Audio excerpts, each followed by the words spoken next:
What is my purpose? Todo tiene un propósito, pero ¿cuál es el tuyo? ¿Lo conoces? Y si no, espero que después de este mensaje se puedan ir con una perspectiva distinta sobre su propósito. Colosenses, el capítulo número 1. Quiero leer unos versículos. Colosenses, el capítulo número 1. Colossians chapter 1. Versículo 24 hasta el 29. Colossians chapter 1, verse 24 through 29. Muchos creyentes, mis amados hermanos, antes de leerlo, en estos días no entienden qué es lo que Dios quiere hacer con su vida. En otras palabras, no logran entender el propósito y el principal de Dios para con ellos. Hoy quiero explorar el propósito principal de Dios con nuestras vidas. Colosenses, el capítulo número 1, del versículo 24 al 29. ¿Todos lo tienen? Amén. Amén.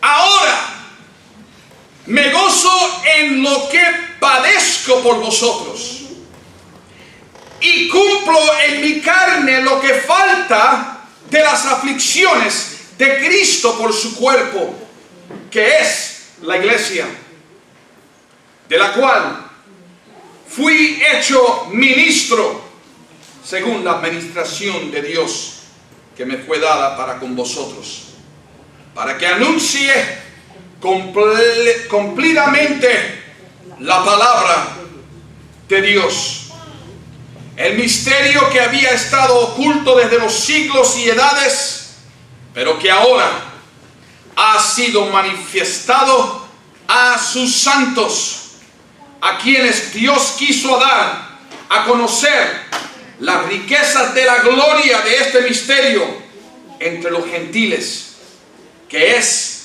Cristo en vosotros, la esperanza de gloria, a quien anunciamos, amonestando a todo hombre y enseñando a todo hombre en toda sabiduría, a fin de presentar perfecto en Cristo Jesús a todo hombre, por la cual también trabajó, luchando según la potencia de Él, la cual actúa poderosamente. Alabado sea el nombre del Señor, aleluya. Cuando examinamos las palabras de Pablo, encontramos que él dice algo que quizás no entendamos. Y yo le voy a ser sincero, yo en un tiempo no entendí. Se me hizo difícil poder entender y observar cómo puede ser posible gozarnos en momentos de aflicción,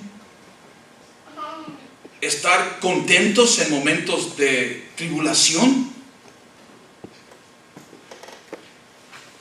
Digo esto porque en el primer versículo estamos usando hoy, encontramos que él dice: ahora me gozo en lo que padezco. Como les dije, esto quizás es algo que no entendemos. Después de todo, ¿cómo es posible gozarnos en momentos difíciles? En realidad, mis amados hermanos, la respuesta está a esta pregunta no tampoco es tan fácil. Es difícil y es fácilmente encontrada haciendo otra pregunta. Así que preguntémonos: ¿hemos nosotros tenido algún tipo de sufrimiento desde que nos entregamos a Cristo? How could this be possible? How can we understand that we must find joy in affliction? La mayoría, mis amados hermanos, de todo creyente fiel responderá que sí. Todo creyente fiel responderá, mis amados hermanos, diciendo que sí, porque la gran realidad es que cuando genuinamente vivimos en Cristo, entonces dejamos de ser quien éramos y pasamos a ser criaturas nuevas. Además está decir que una vez que esto sucede, en la mayoría de las acciones, de las ocasiones, nos sentimos a veces aislado, solo. O sea, el comienzo de un sufrimiento siempre se comienza a solas. A menos que tú no compartas lo que estás pasando, lo vas a tener que pasar a solas. Digo esto, mis amados hermanos, porque en la mayoría de las ocasiones nuestras amistades, familiares y casi todos los que nos rodean se alejan de nosotros.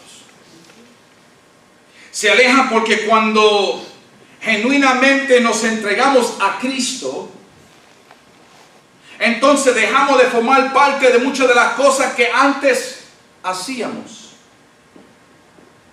pero que ahora por la convicción del Espíritu Santo ya no lo hacemos.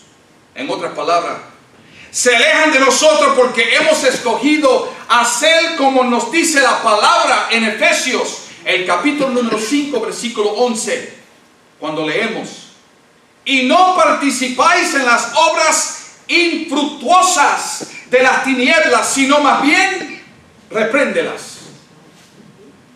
La tradición, el lenguaje actual de la Biblia se traduce este versículo de la siguiente manera: no se hagan cómplices de los que no conocen a Dios, pues sus hechos no aprovechan de nada.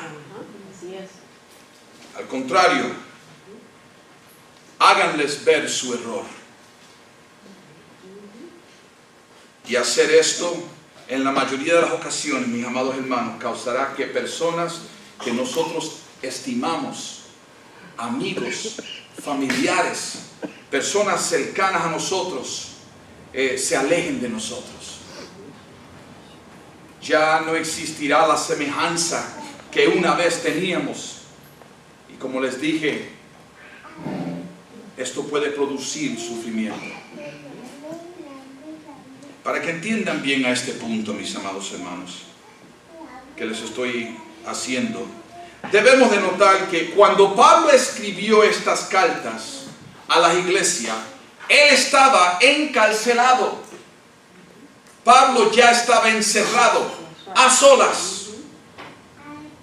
Pablo estaba sufriendo en las manos del Imperio Romano a causa de su fe cristiana. Pero también deseo que presentamos mucha atención al hecho de que aunque estaba él encarcelado, encerrado en la prisión, nunca se detuvo de continuar obrando para Dios.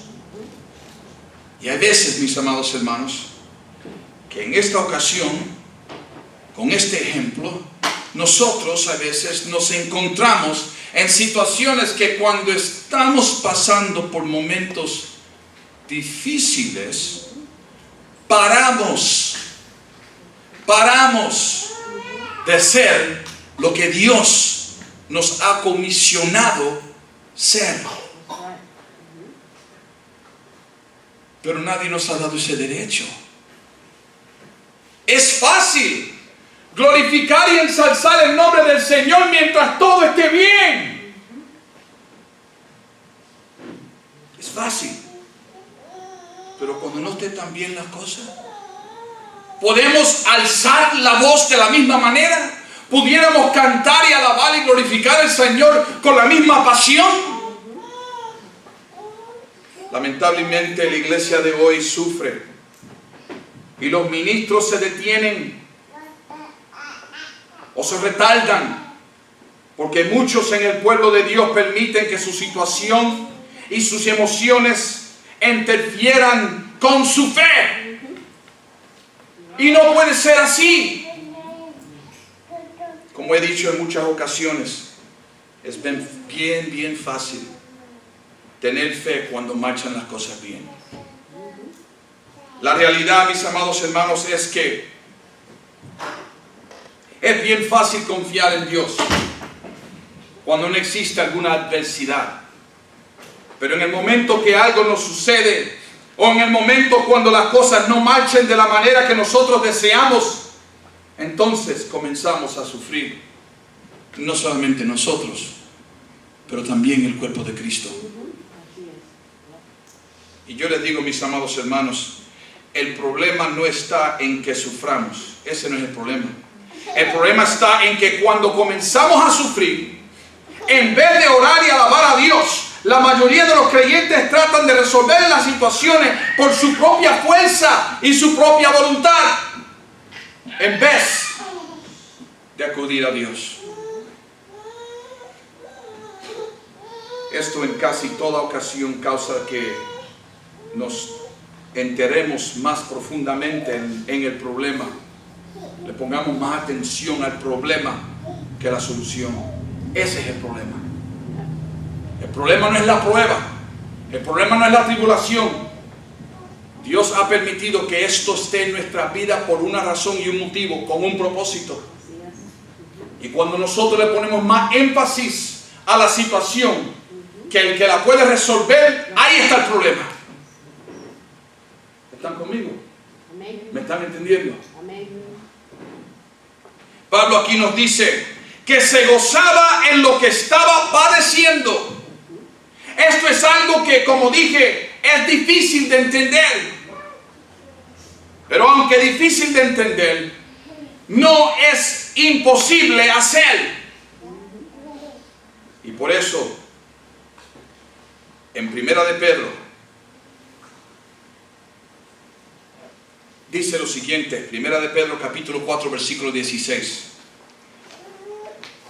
Encontramos que se nos dice lo siguiente: pero si alguno padece como cristiano, no se avergüence, sino glorifique a Dios por ello. Escúcheme bien. Si estamos padeciendo en algo, glorifica a Dios.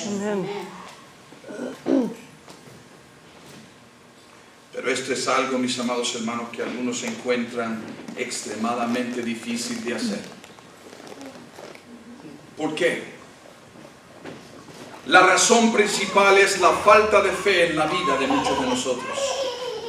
La realidad, mis amados hermanos, de todo es que si nuestra fe no está firme, si nuestra confianza en Dios no es absoluta, entonces se nos haría más difícil, si no imposible, ver que sufrir debido a Cristo es algo que debiera producirnos a nosotros gozo en nuestra vida. Simplemente puesto, mis amados hermanos, sufrir a causa de Cristo no es sufrimiento, sino una ocasión para gozarnos. Amen. Aleluya. Gloria a Dios. Amen. Gloria a Praise Dios. God. Yes. Alabado sea Dios. Amen. Alabado sea su nombre. Increíble Yes. que hemos llegado hoy para entender el propósito de nuestra vida. Gozarnos, porque es por la causa de Cristo que hacemos lo que hacemos. Amén. Yes. Aleluya. Amen. ¿Cómo puede ser esto posible? ¿A quién estamos nosotros llamados a agradar? ¿A nuestros esposos, esposas, hijos, familias, amistades, el trabajo? ¿A eso es nuestro llamado? ¿Agradar a eso? Estamos llamados a agradar a Dios. Amén. Nuestro propósito es agradar a Dios. Esto es algo que queda bien reflejado en las palabras del Señor en el Evangelio según San Juan, el capítulo 14, versículo 15, que nos dice si me amáis, guarda mis mandamientos. La verdad es, mis amados hermanos, que el padecimiento forma parte de nuestro crecimiento. Es importante que para poder crecer hay que primero padecer.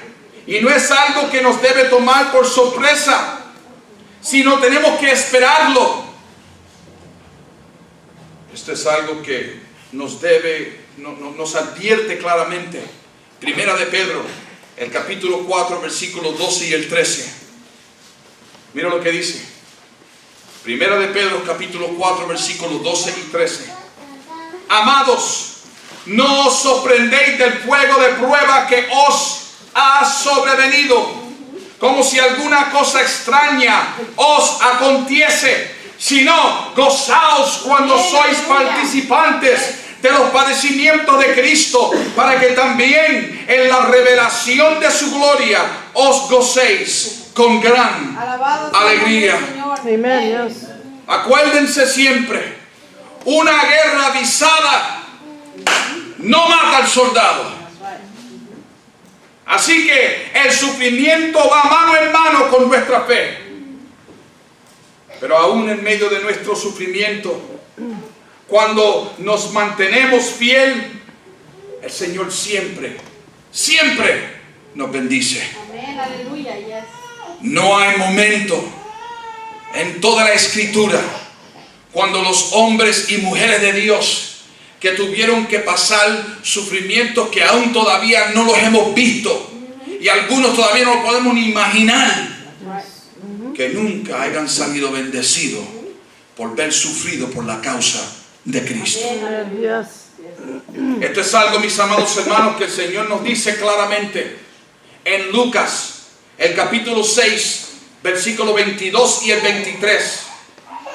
Bienaventurados seráis cuando los hombres os aborrezcan y cuando os aparten de sí y os vituperen y desechen vuestro nombre como malo por causa del Hijo del Hombre.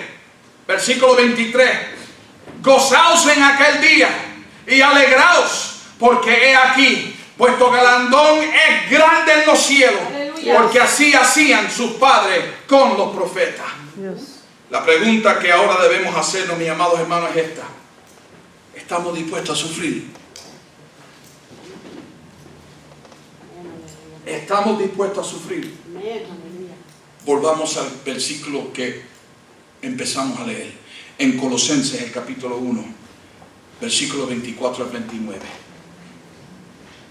De la cual fue hecho ministro según la administración de Dios, que me fue dada para con vosotros, para que anuncie completamente la palabra de Dios, el misterio que había estado oculto desde los siglos y edades, pero que ahora ha sido manifestado a sus santos, a quienes Dios quiso dar a conocer las riquezas de la gloria de este misterio entre los gentiles, que es Cristo en vosotros,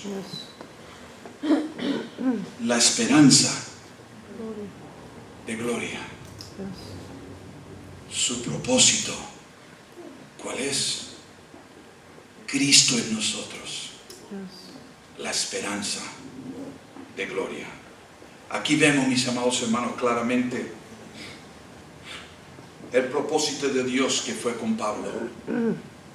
El propósito de Dios para con Pablo fue de anunciar el Evangelio de Jesucristo. Y este también es el propósito principal de Dios con cada uno de nosotros: anunciar el Evangelio de Jesucristo. Como he dicho en otras ocasiones, y es algo que no me canso de repetir, no tenemos que ser pastores, no tenemos que ser diáconos o ministros para anunciar el Evangelio.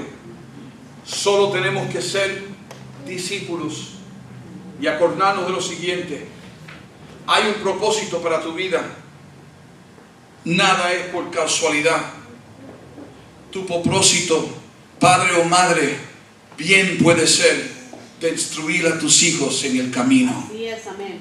No sabemos lo que hay en el mañana para ellos, pero Dios sí sabe. Amén.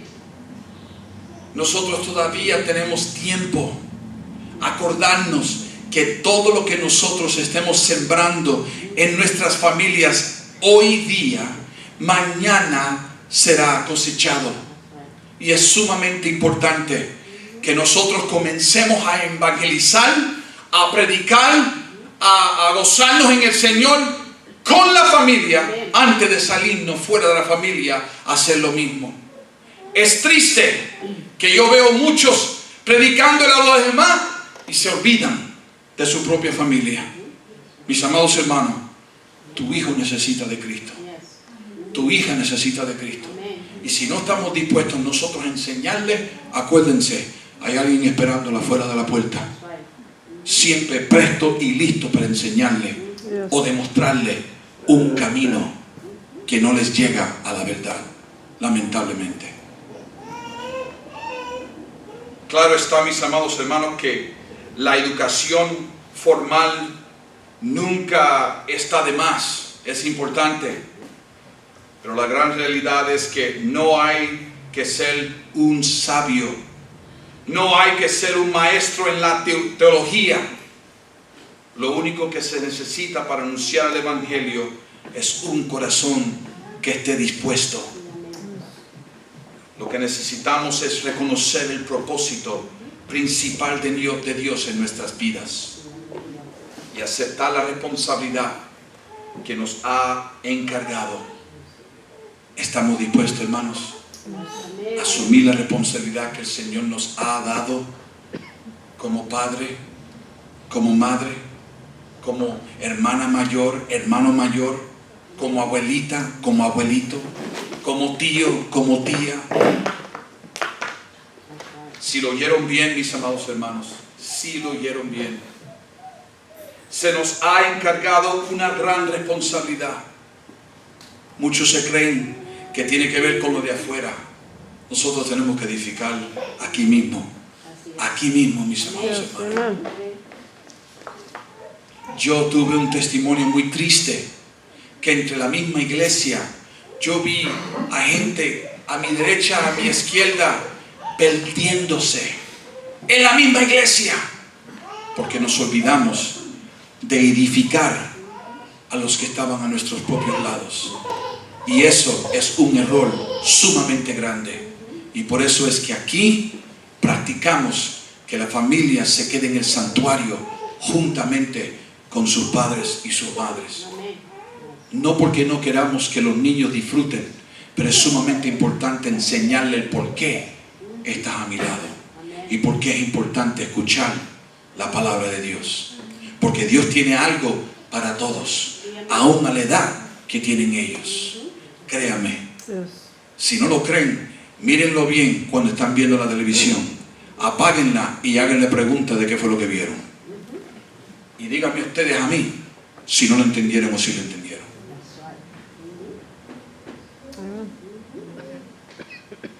El propósito viene con una responsabilidad muy grande.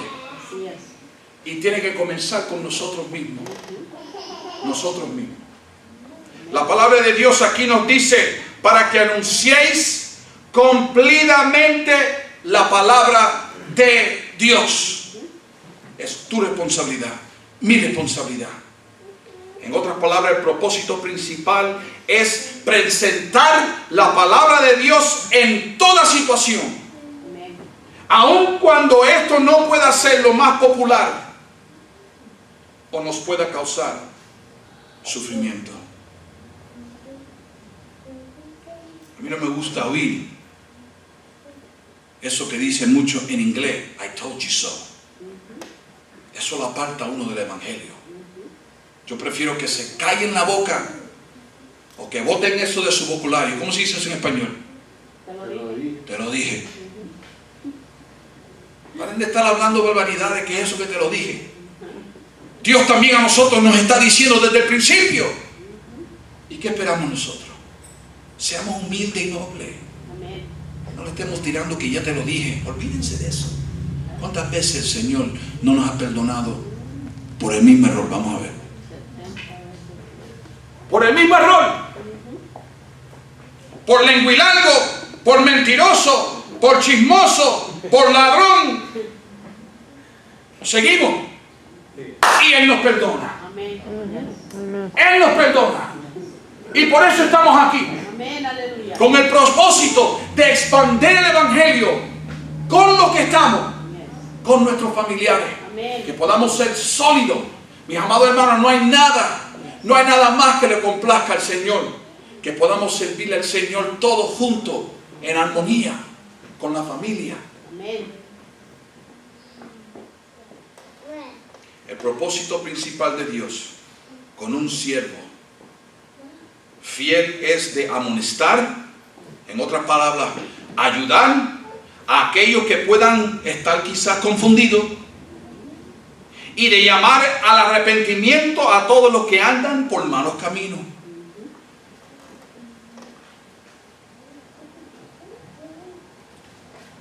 Nosotros tenemos, esto es un testimonio verídico, nosotros tenemos familiares que todavía viven y están cerquita de nosotros, 2 horas de aquí. Y es sumamente triste que pasen los años y que estos familiares que están aquí cerquita de nosotros no estén en el Evangelio. Qué triste. ¿Sabe cuándo nos vamos a preocupar? Nos vamos a preocupar cuando ya estén en una cama y le falten horas de vivir. Entonces van a ir apresurados, van a ir corriendo. Oye, tío, te pido perdón que te debiera haber dicho esto hace tiempo. Pero si no tienes a Cristo en tu corazón, mis amados hermanos, tenemos que ponernos nosotros en un nivel de más urgencia cuando tiene que ver expandir su evangelio. No esperemos que las puertas del arca empiecen a cerrarse y tener que oír el ruido y los gritos de los que se quedan afuera, ahogándose en las aguas, sin esperanza. La puerta todavía está abierta. El llamado todavía sigue. No tienes que llegar a ser pastor, misionero, evangelista, apóstol. Solamente sea discípulo. Haga la voluntad de Dios. Ese es el propósito en tu vida. Y cuando andes en su propósito, lo vas a entender claramente. Pablo luchaba, mis amados hermanos. Él luchaba contra los poderes de ese entonces. Él luchaba contra las religiones populares. Él luchaba contra lo que ya estaba establecido. Pero quiero que notemos bien cuando él dice, según la potencia de él, la cual actúa poderosamente en mí. Dejen que Cristo sea el que actúe en ti. Paremos de estar hablando y juzgando. Demostrémosles el amor de Dios. Demostrémosles los caracteres del Hijo de Dios en nuestra vida. Para que veamos. Paremos de estar criticando a los demás, hermanos. Más bien, oremos por los demás. Pues están aquí en la iglesia, hermano. Oremos porque el Señor bendiga a esa iglesia. Sea cual sea. Señor, bendícelos a ellos aún más todavía. Antes de que venga para acá la bendición, Señor, échalas primero allá. A cualquier otro. Acuérdense, mis amados hermanos, esto no es asunto personal, esto es asunto espiritual. Y nosotros tenemos que cumplir con el propósito de Dios en nuestra vida. Hermanos, nosotros tenemos que hacer lo mismo. Tenemos que hacerlo. Si deseamos que el propósito principal de Dios se cumpla en nuestra vida, entonces tenemos que aprender a depender menos de nuestra habilidad y más del poder del Espíritu Santo de Dios. En otras palabras, tenemos que permitir que el Espíritu Santo nos guíe en todo momento, que nos guíe en nuestros pensamientos, que nos guíe en nuestras pisadas, que nos guíe en nuestras palabras. Muchos me llaman y me dicen, hermano, pues yo no sé qué decirle. Pues hermano, eso no es un problema. Yo prefiero que tú no le digas nada y que sea Cristo que habla a través de ti.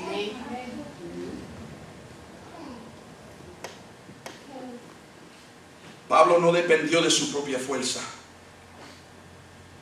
Nunca él dependió de su propia fuerza para cumplir con el propósito principal de Dios en su vida. Y nosotros tampoco debemos de depender de nuestra propia fuerza, porque de hacer eso, entonces nunca lograremos nosotros nada. Pero cuando nos dejamos guiar por el Espíritu Santo de Dios, entonces aprenderemos, mis amados hermanos, a confiar más en Dios que en nuestras habilidades. Aprendamos, mis amados hermanos, que por mucho que nosotros podamos hacer, en realidad no podremos obtener una victoria total sobre nuestras situaciones o las situaciones. Nunca podríamos obtener una victoria sobre las tribulaciones o las dificultades por nuestra propia fuerza, sino por la del Espíritu Santo. Pongámonos de pie.